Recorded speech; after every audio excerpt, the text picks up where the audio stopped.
speak to gain additional information. Let me get this off. Additional information into the role, the direct reports, because you have to remember, we're also going to be speaking with candidates that are going to have a lot of questions. And I need to be able to very transparently and visibly and correctly answer their questions. And so that would be up to you. Some organizations say, no, you don't need to speak with all of them, but the more information that I have, the better equipped we are to go out and source candidates for you. So after that kickoff and after we get approval of the position profile, we do post the position.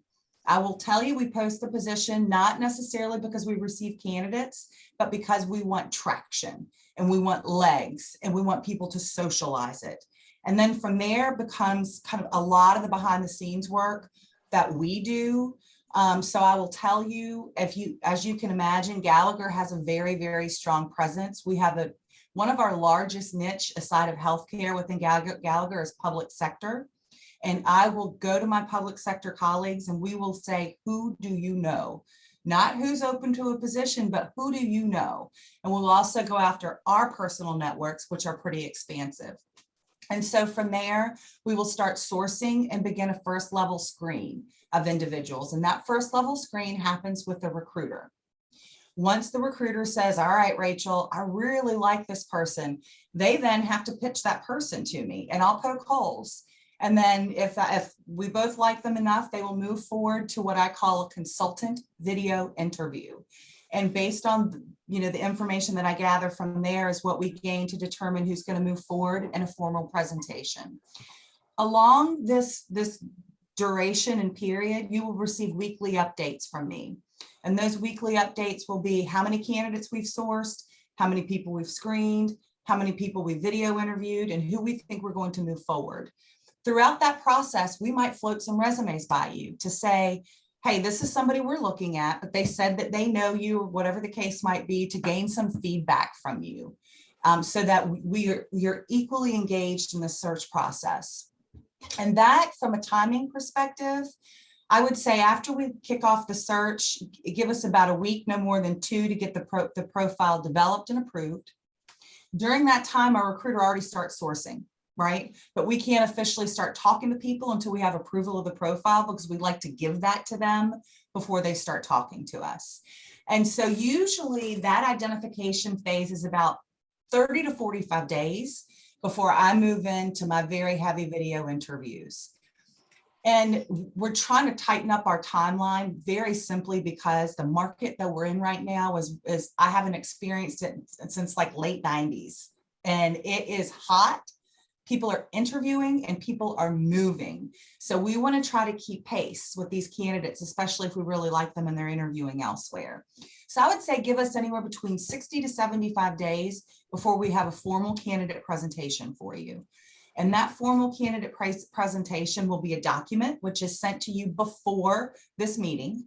And it will contain all of my notes, including the recruiter's notes, about general information about them, any personal things we can share with you, their career history, their motivation, their compensation, if there's a relocation, are there any barriers to that? And then anything that we think would be interesting for you to know. In addition to that, we also obtain one reference. And that reference, traditionally, if we can gather it, is from a previous supervisor. The only times we can't gain that is if somebody's been in an organization for like 20 years, and we don't want a reference from 20 years ago, but we will wait because we're not going to compromise their position by gaining that reference. But that reference comes to you in a narrative. Essentially, I speak with them, I ask very specific questions, and I dig a bit so that we can, and if you guys have questions too, when I present candidates, what about this in their background? What about that in their background? That's when I dig, so that when we can kind of come back together and have another conversation, I can have those questions answered for you. One thing that we can do in a search, but I will tell you it slows the search down, is we can add what we call a resume review, which is kind of the halfway point, where I will take kind of the best of the best, and it can be anywhere between 8 to 10 to 12 candidates, and you will be part of the review, and you will determine who I move forward with. we've been doing this enough. We know how to find leaders. And so we think we're pretty good at it. So if you want that step, we can, but no, it will hold us up a bit. So if you're looking for speed and you trust us, then we'll do a final candidate presentation. And that final slate, if we don't do the resume review, is usually larger because we're going to allow for kind of the outliers, if you will, that we think you may or may not like, but we're going to write them up for you anyway. Okay, so that's the candidate presentation. After the candidate presentation, we will move forward to first round interviews. We'll determine, and before that, we will have determined what they look like. And so one step I missed is once we engage and when I get the profile developed, I'm going to send you a timeline of what things are going to look like. I'm not going to put very specific dates in yet until we start the search, but you're going to see me start sending emails saying we have to get a presentation date on the calendar now. We have to start letting candidates know. We have to let you know, and we're also going to start putting first round interview dates. I don't know if you want to do first round video, first round on site, but things to think about. Think about what you want for second round interviews. What does that look like when the candidate comes on site, meets everybody? And again, we're here throughout the whole entire process to make recommendations, but you ultimately will be the one to determine how you want this to go. And then from there, we are there for final candidate negotiations. We coordinate all travel. We actually employ a woman who used to be a travel agent, and we have a lot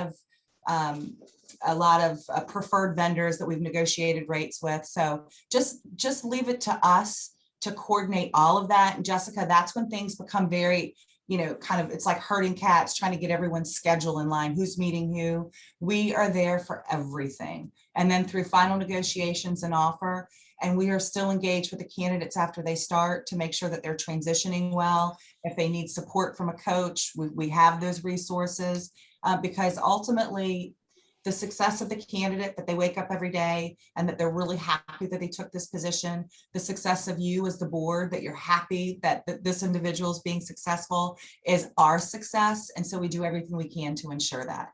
So I know that was a lot of information. I'm going to stop. Questions? Lord,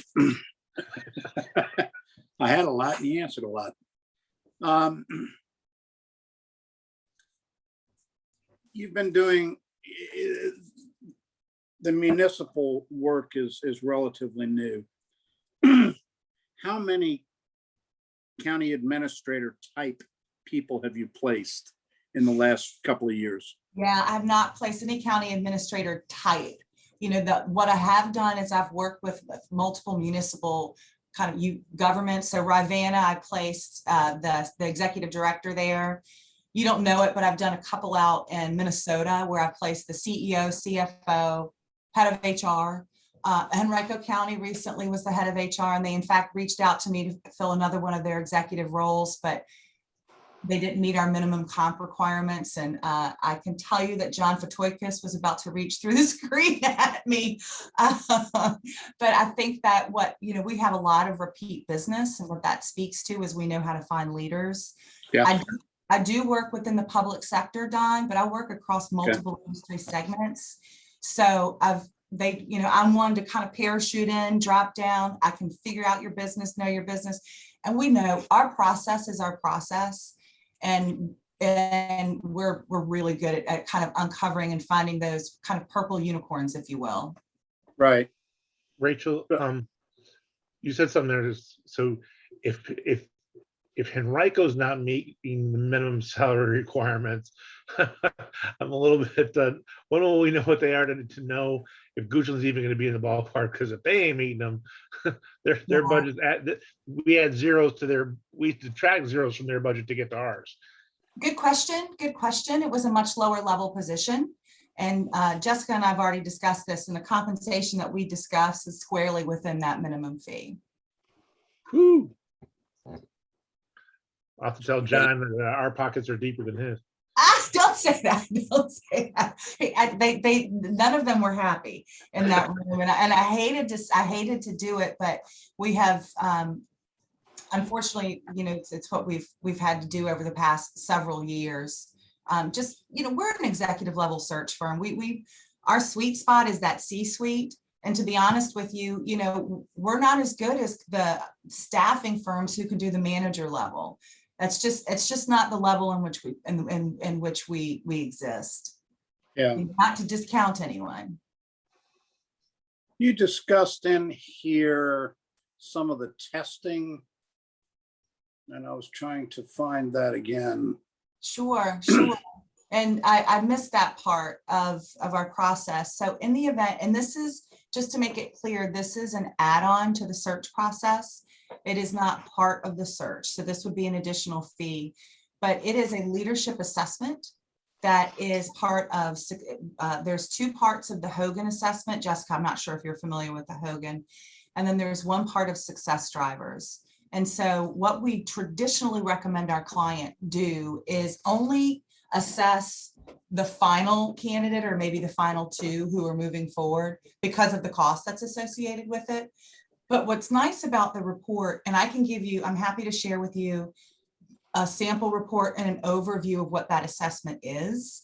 I don't do it. I sit there on the phone and I'm at awe when we have our organizational psychologists who introduce it and then give you the results, and they'll review the report with you as to, in the interview, maybe you want to focus on this, or if you hire them, it's a great management tool that you can use for coaching and development.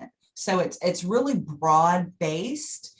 And what it does is it looks at what are the drivers that have predicted success for future leaders.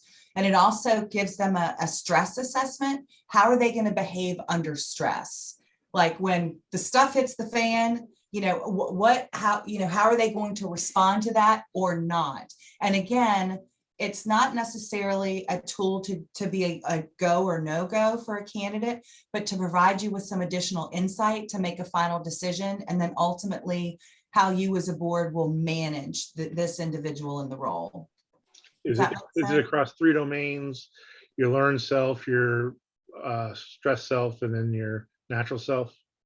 That sounds like personanalysis. Yeah, pretty much. We try to steer clear of more of the personanalysis because something like an a Myers-Briggs is not vetted for candidate selection because it's more of the personality, how they fit within the group. These 3 have been vetted for candidate selection. So they kind of, based on the responses, predict how they would behave in certain situations, such as a leadership role. Like if this were a lower level management role, A, we wouldn't be working on it, but B, we would not give this assessment to them because they're not ready for it yet. Do you know what the cost of that is? I want to say if you want to move forward with 2 individuals, I want to say it's roughly, I want to say 2,200. Okay, cool, thanks. And you know what, we are working on pricing too, because we've had pushback with clients. So it might be less than that, but I seem to recall the last time I did it, which was only about 3 months ago, that was roughly the price. But I will do a follow-up with you and nail that down just so that you know what it is. And I'll also send you the overview of the assessment so you can see what areas they're assessing. Okay. So you use a 2-prong then. You use the net approach where you cast out the net looking for people. You advertise in VML and the standard industry groups, but then you also reach out and do the rifle approach. We do. The spear fishing. We do. Right. We do. So I can tell you, I started recruiting and I'm dating myself in a day when I didn't have a PC on my desk and I had call logs and a Rolodex. And, and so whenever I work with a recruiter, that's just, and our recruiters do that. Pick up the phone, call people. We generate lists. We have competitive data. We pay a lot of money for some tools that are at our disposal to begin developing kind of lists to call it down. And I will say probably about 95, last time it was 98. About 95% of the individuals we place are individuals we directly source, or what we call original sourcing, that would not have responded to an ad because they didn't know it was open, but because we reach out to them. So right, we pay for the tools and we certainly use the tools. right. Okay. And you think it's, time-wise, you think it's roughly, I think you say 4 to 6 months, but more likely, I mean, we're interested in moving forward without delays, but we don't want to rush it Right, good, good. and not get the proper candidate. So, but we don't want to sit and let the grass grow before we Right. move on to each segment, so. Right. So you're looking at, I would say, because I'm hustling these days, we have to, you know, that 4 to 6 months. I'm sorry, I did not change that. You're looking at probably two to three max for when you look, for when you're seeing candidates. By that third month, we should be interviewing. If there's any hiccups along the way for some reason, and I don't foresee it, you guys have, it's a great area. You know, the only thing I've seen is there are definitely candidates that are hesitant to relocate. They're still feeling the effects of COVID, and that's been a really big barrier. So in those weekly updates that I send to you, and I'm happy we could put a weekly call on the calendar, a bi-weekly call, whatever you want, we are here. But I've just, that's the only thing that we would need to assess. But you know, we've been, sometimes the candidate pool isn't as large as, I'm doing a search for an executive director for a housing organization in Wyoming. And, you know, we were able to find 2 really qualified candidates, but they're amazing. And the committee's okay with that. You know, ideally, I like to have at least 3 or 4 who are moving forward, but it's in Casper, Wyoming. I don't know if you know where that is, but It's beautiful except for December through May. yeah. And if you want to go shopping, go find, you have to go online. Yeah, It's I all will. for everyone. Yeah, I will say for our community, there is an expectation, not just from our board, but from our community, that our executive director is part of the community. So it's not negotiable. I Yeah. agree. We want them and their family to Yeah. live here. So they're not running off on weekends. They will they'll get to know members of the community, and they will see them in the grocery store. They will see them at various, you know, places in the county and in neighboring counties. So they'll run into them. And one of the things our interim right now, who used to be on the board, said that he hated to go to the grocery store with his wife. He'd walk in and she'd just leave, because he could stand in one place and carry on 20 conversations because people searched him out. So, you know, it's important that the family be here.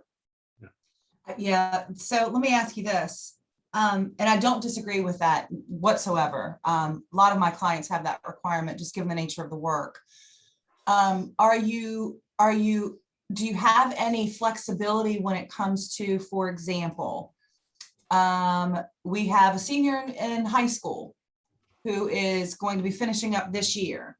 The candidate will relocate, but it's going to take maybe, you know, 6 months or whatever until they can finish up that very critical year before, you know, the wife or the husband, not making any assumptions, will relocate. Yeah. Just having some type of flexibility with understanding that family dynamic immediately.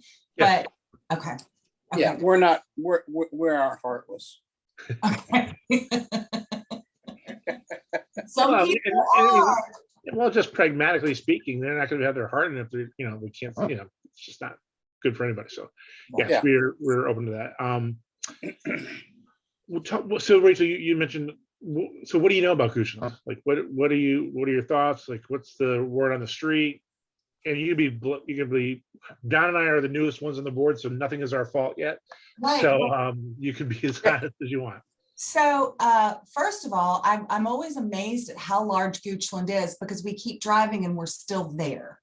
You know, and for this, I'm like, what in the world? So my son goes to Camp Hilbert. I have 2 children, 8 and 28, and they go to Camp Hanover. Is it Camp Hanover? Camp Hilbert. Hilbert is here. It's Hilbert, yeah. So, in fact, Comfort Zone use the camp as well for our weekend camps. So I know it's a rural, beautiful area. And because I've been talking to people about Goochland, and I hear the response is, oh, they have money. They have money. Because we don't spend it. Like, but it is a rural area. It's beautiful. It's a connected area. And I would say, there's individuals that have kind of been there for a while. I don't want to necessarily say the good old boy kind of network, but you look at this whole area, is a very connected area, an area, if you haven't been born here, you're not really from here. Well, I've been here 19 years and I'm still come here. Yeah, exactly. Yeah. So that's my beautiful area. I'm thinking, when we're looking at trying to put the profile together of kind of the qualities of that individual, somebody who has to really appreciate, working or living kind of close to a little bit more of a metropolitan area, but enjoying kind of the beauty and the space that you have in Goochland. I do know that there have been some things that have gone up recently, and is Capital One encroaching in Goochland now? Oh, they've been in Yeah, Goochland. it is Goochland. Yeah. So, I'm just thinking about, Capital One, CarMax, yes. Farm Bureau. Farm Bureau, PFG. They're all PFG, that's right. Yeah. So all of those used to be my clients. I don't years ago, but so, that's kind of what I just know Goochland from living here, from friends living here, from, going to breweries out there, or going to the camps out there. Yes, I have been to the breweries. So, really great area. I would say probably not a lot of diversity in the population when it comes to kind of race. And that's a conversation that we'll have if there's any diversity initiatives that you guys are looking for. But, we also need to understand that whomever we find needs to be comfortable, in that area. And what does comfort mean for you guys? And what does comfort mean for candidates? But those are conversations that we have with every search. And it's certainly one that we'll have, with you. When we're in the process, Rachel, what is sort of the communication strategy? Like what are the day-to-day interactions between both teams look like, and what's your ideal setup for that? I'm not sure I know what you mean. Say that again. So who are the day-to-day point of contacts for the day-to-day work as the search is going on? I'm the day-to-day contact. The recruiter I'm working with will be a backup per se, or like say I'm traveling, because I always think that if I respond when I'm on the plane before I have to shut my phone down, that the email actually goes out. It doesn't. I'll call her and say, Patricia or Pat, will you respond to this? But it's not one of those things that this is the individual that says they're doing the work and then I go away. When I say I'm lead consultant, I am the lead consultant. I manage all communications. The weekly updates come from me.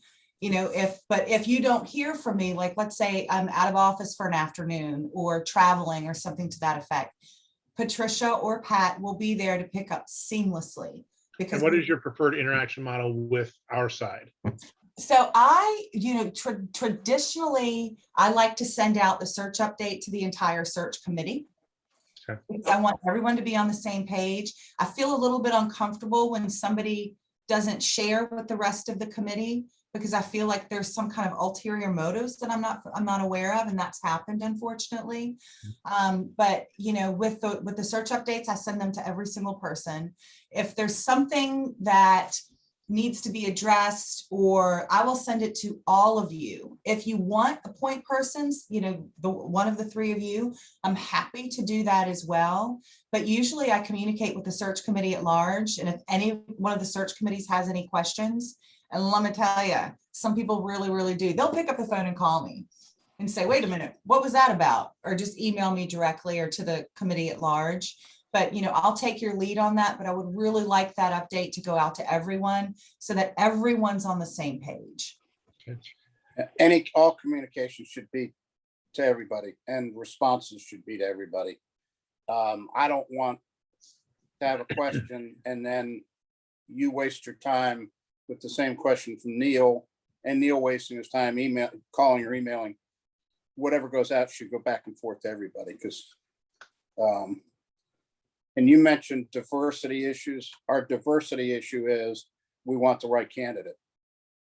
Okay. And we're not looking to hire race, sex, anything. We want the right person, whoever that person is. Got it. Yeah, I think from a county perspective, Rachel, one of the things about Goochland is that it's the most disparate county maybe in the country, meaning we have the richest rich and the poorest poor. The eastern end of our county is extremely affluent, and the western end where I live, we have people without running water. So we all are living together sort of and trying to, so the county administrator needs to be able to act to be able to communicate with everyone, all 25,000. So it is again, I'm sure every business department and municipality you work with will tell you they're unique, and we are as well. So we have our own challenges, and but we actually have when you move from the eastern end, it's an extremely diverse county, which a lot of people don't realize, because they just think of Goochland as the West Creek area and just a little bit past Shore Pump, and they don't realize when you drive through, like you said. So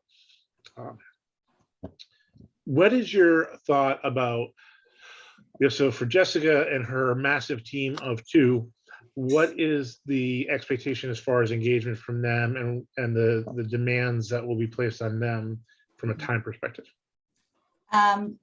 Really not much. That's why you hire us, to really take the load off. So just when we launch, one thing I didn't mention, there'll be a materials request. So Jessica, we'd like to see the benefits overview. We would like to see what the strategic plan looks like, org charts, all of that good stuff. Again, we're gathering information so that we can then send it to the candidates when it's appropriate. If Jessica, if she's going to be part of the search committee, it will be the same as any search committee member. So you will be there, part of the candidate presentation, which will be about an hour and a half. You will be present with interviews, which first interview is usually about an hour and a half, depending on the candidates, multiply that. And then on-site interviews, whatever, you'll be part of the search committee interviews. You probably will have an interview to sit down with the candidates if they have any questions about benefits. That's usually a great time to do it, versus when we're ready to extend an offer and then the candidate's like, well, wait a minute, I have questions about benefits. Let's get that taken care of. That's about it, because again, we do all candidate scheduling, we do all candidate travel. You will have to do none of that. There might be a question here or there, but her role would not be very much different than yours as other search committee members. She just might need to give a little bit more time with that benefits aspect of it. One of the things, Rachel, I think that we'll talk about the elephant that is least in our room. So we just went through this a year ago, right? And so we have brand new job descriptions, beautiful materials made, which I know is something that you work on. When we, just candidly speaking, you are a hell of a lot more expensive than the other firms we're looking at. Is there any sort of, since we have a lot of this stuff already, is there some wiggle room to say, okay, well, we're not going to really have to do the job description. So just trying to understand, is there any, I'm just calling it out, it's not even close from a price point perspective. Right. And I'm not saying we wouldn't get more. So I'm not saying it's not, please don't hear me that I'm not thinking it's valuable. I'm just saying, I'm just being really transparent for a politician. Right, I get it. We get this question a lot because we are not the least expensive by any means, but we are the most thorough and probably one of the most successful. When you look at leadership and our expertise, we have from every single CEO candidate, and I would say that this is a CEO position that we have submitted. All of our candidates have been hired by that final slate of candidates. So meaning that we do all the great work at the beginning. So when we present, you hire one of those candidates and they stay an average of at least 5 to 7 years. minimum. And that also includes healthcare. And if you know the world of healthcare, it's churning and churning and churning and churning and churning. So, and to your point, you have a lot of those materials done. We're still going to have to do the work, right? The work is in obtaining the information. And we have a certain brand that we like to adhere to, and hopefully you'll see the difference, within those profiles. But there's really not a lot of wiggle room there, because that just goes to, I don't know, who did you use before? Do you mind me asking? Baker Tilly, right? Baker Tilly. Yeah, I'm not familiar with them. Yeah, but our price is our price, and okay. I'm a steward of the citizens' dollars. I have to ask. Of course. I would be ashamed if you didn't. I would be ashamed if you didn't. All right, well, good. Jessica, what questions do you have? I actually don't think I have any questions. I had spoken with her at length before, and she was very thorough even now. Can't think of anything off the top of my head. Don, any questions, Bob? I don't have any more than I've already gone through. Do you have any others of us, Rachel? I don't. One thing I'd like to add as part of our vetting process, and this is part of the search, no additional fee, but we do background checks, but in addition to background checks, we also do social media checks. And so we use a third party for that. And we've been partnering with them for over 20 years. And you would be shocked what we find in social media checks that background checks don't come up with. I mentioned the electric co-op in Minnesota that I worked with. I was doing a CFO search, and the background check came back with 3 DUIs that this individual had in the background, and the social media check, that is, and the background check didn't at all, because they were in different states, which I found flabbergasted. I was just, are you kidding me? So what I tell you is that goes to show you part of the thoroughness of our search. And we engage those, and we like to have those back before we even present, so that we can remove that. We don't want you to fall in love with someone if they've got some mugshot out there somewhere for some, I'm not kidding, I see you laugh. Yeah. Yeah. Well, nothing would surprise me at this point. So, so that's just an additional kind of lever that we've put in place, just to ensure, because when we put our stamp of approval on these individuals, our guarantee comes with it. And we have not ever had to employ that guarantee in the whole history of our work. So our candidates stay.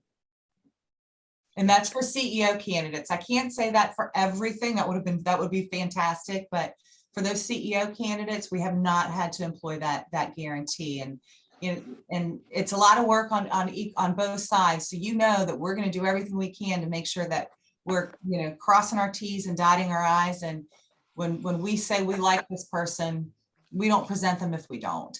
Plain and simple. Can you tell me just a little bit more about the coaching aspect post-hire?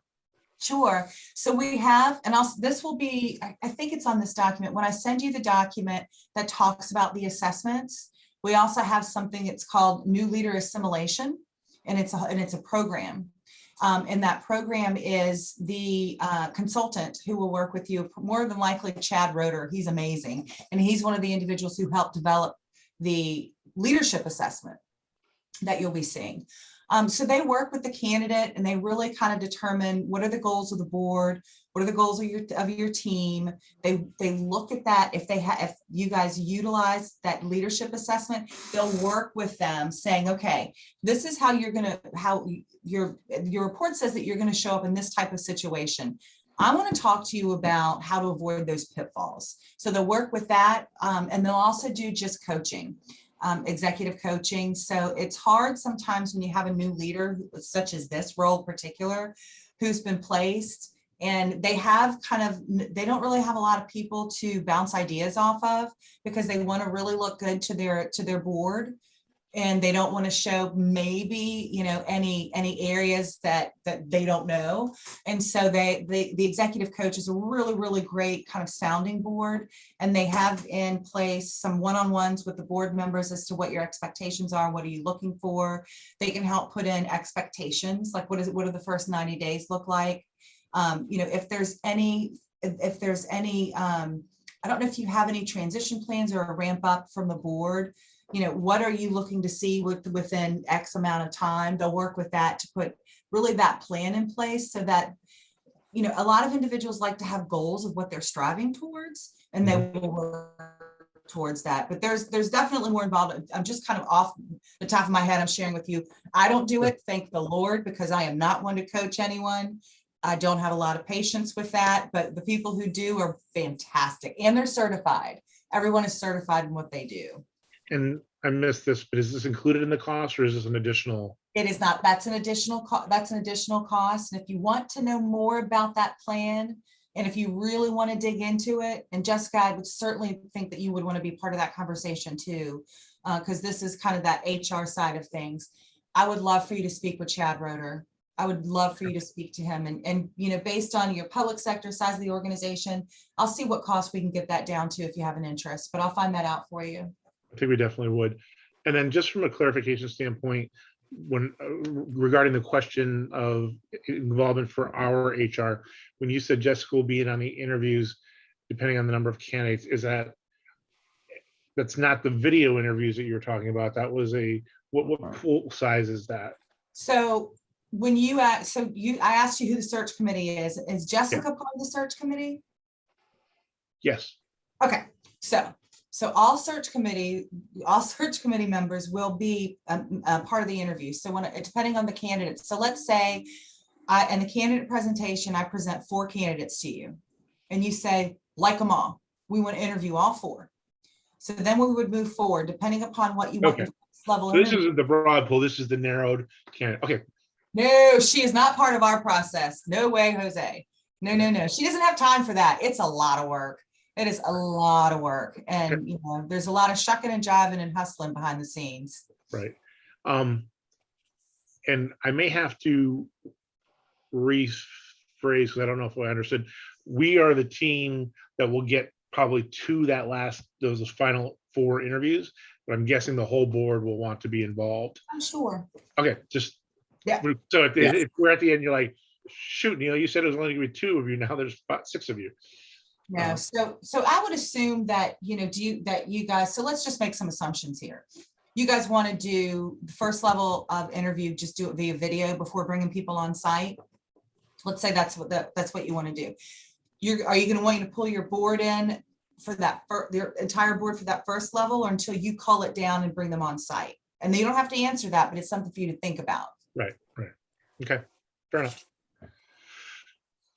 Okay, I think that's all the questions I had. Jessica, do you want to wrap us up? Me? No. Yes. Oh, Yeah, no, that's all right. Come in, Jessica.